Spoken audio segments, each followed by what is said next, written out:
Okay, so you understand a theory about to the before we are starting programming language. Like there are the nine major concept we have before we are starting programming language. So let's start the practical things. How exactly we are writing to the NASM programming language. Okay, like how exactly the work, where we are doing to the code and everything.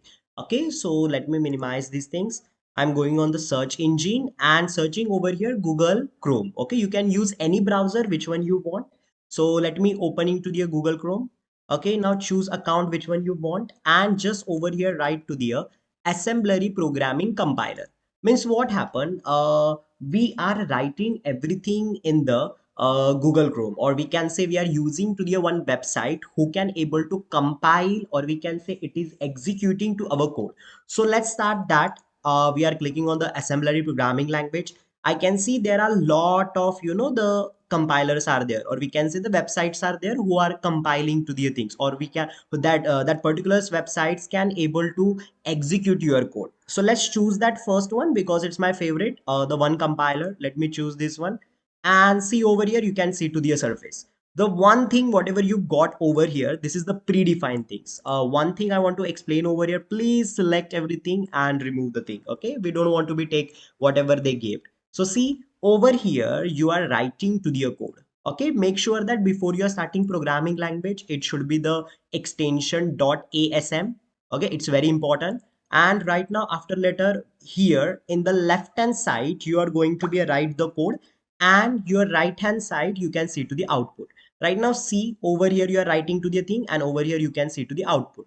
When you write the things, you are clicking on the run button and you can see to the desired output. So right now they are saying there will be a no any main method, means there will be a no any main function are there. So that's why it's showing to the error, because see in this side we did not wrote anything. So before we are starting, let's start to the programming language. In every programming language, mandatory thing is the syntax, isn't it? So without syntax, your programming language is nothing.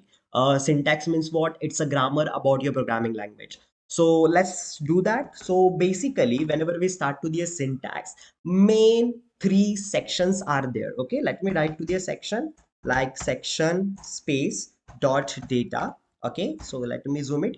This is the first section. Then we have to the another section. Okay, section, one second, sorry, spelling mistake.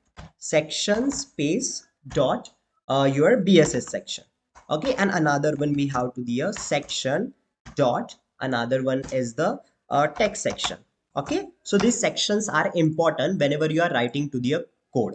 Okay, so every means not every, I want to say that your assembly programming language, it's a mandatory we need to write to the three this section. So what is the meaning of this three section? Let me clear over here what is the meaning of these three sections. The first section is the data section.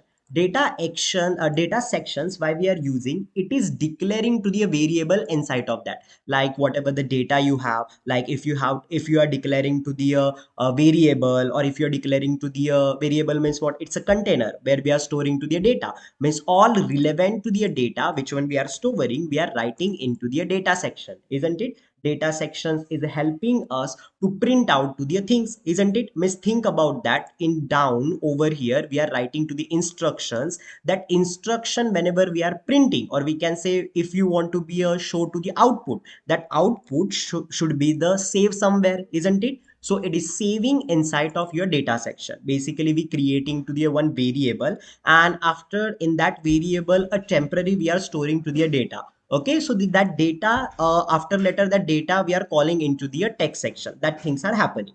Okay, so let's go again over here in the top section. So over here first I'm going to be a declare to the variable. Okay, so suppose think about that, like in your house, like suppose any new baby is born. So what we are doing, we are telling him to say to the papa, mummy, daddy, isn't it? Same like with the programming language, what happened whenever you want to be print something, or you want to be tell to your computer, exactly used to the instructions. So we are using to the printing statement. So before printing, what we need to do, we need to be a store somewhere. So where we can store, that purpose we need to create to the variable. Okay, so let's say that let's create to the variable. We are creating over here one message. Okay, sir, there we need to be a write only the msg, means message word. No guys, you can declare what name you want. You can write anything. This is the variable you can write with the any name. Okay, so that is not mattering. So you can write what name you want. Then after letter we need to write to the db. Okay, this is your variable name, or we can say that this message is a label for the start of your string, because what happened, we are putting, or we are declaring inside of this message string. Okay, string means what? It is kind of one sentence. Okay, so let's see over here the message we have.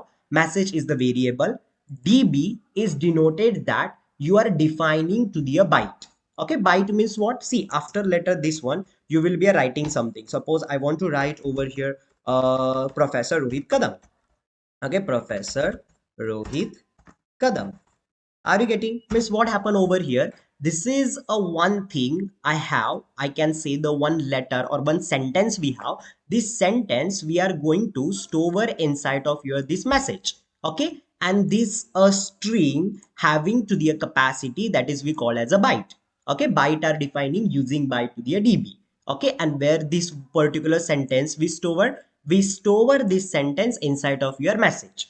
Okay, now after when we done that, you can use to the comma and you write after letter 0 into a. Okay, what is the meaning of this one word? This is what happened when you have the multiple printing statement. You can able to write, means not you can able to write, I want to say that it is coming with the next line. Okay, what is the example about this one? I'll give later, but wait little bit so we can do that. Then after whatever the string we rotate, we need to declare also for the length. Okay, because without the length it will be not storing to the thing. So I'm saying that over here we have to the length equal to, okay, sorry, eql, oh sorry, eqview equal to my dollar hyphen my message, means where it's declare that, means which purpose I gave to the length for my message. This particular message as a message as a spelling, and this about the spelling should be the match. If even it's not match, it is showing to be error. Okay, so let's see over here what is the difference between length is nothing but you are declaring to the length for this particular one message. Okay, so this is one message I gave to the my computer. Now we have to the bss section. Okay, bss section, you can write inside of that buffer. Okay, buffer space RESB 64. Okay, so this is exactly telling to us you are reserving to the 64 byte, means whatever you wrote over here in the top, you store, right? And over here you are giving permission to initialize to the thing. Okay, but right now what happened, we are using to the 32-bit the 32-bit as a coding format. So over here if you are not writing to the bss section, still there will be a no problem. It is not mandatory we need to write to the bss section, because your assembly programming language is already developed properly, or they remove to the every time we can means if you are not using to the bss section, still there will be no any problem. So let me remove to the bss section. If you want, you can write also. Okay, now after last section is coming, that is called to the section dot text. Okay, there should be no gap. Okay, we need to use to the section space then dot text. This text sections, whatever you have inside of this text section, it is the instruction for your computer. Means you can say that all instruction what exactly computer want to perform, what is exactly the step. So all we are writing inside of your text only. So let's go over here. Before we are writing, first we need to say that whatever we have, it's a globally available. Globally means it is means whatever I'm writing inside every we can use that. Like see over here, I created global space underscore start as a keyword. You can write which keyword you want, but start is looking much better. Okay, and it's understandable also. Now when you're going in the next line, what we are doing, I want to start from this particular line. Okay, so what we do over here, right now we will writing to your code. So first we are writing move meaning means what you are doing to the movement, or we are saying to the move something into the into your code. So what exactly happened in the move means what we are moving to the EAX. EAX meaning is you are writing something. See, we wrote something, isn't it? That we need to be a store somewhere, or that we need to be tell to your computer. because other programming language like C, Python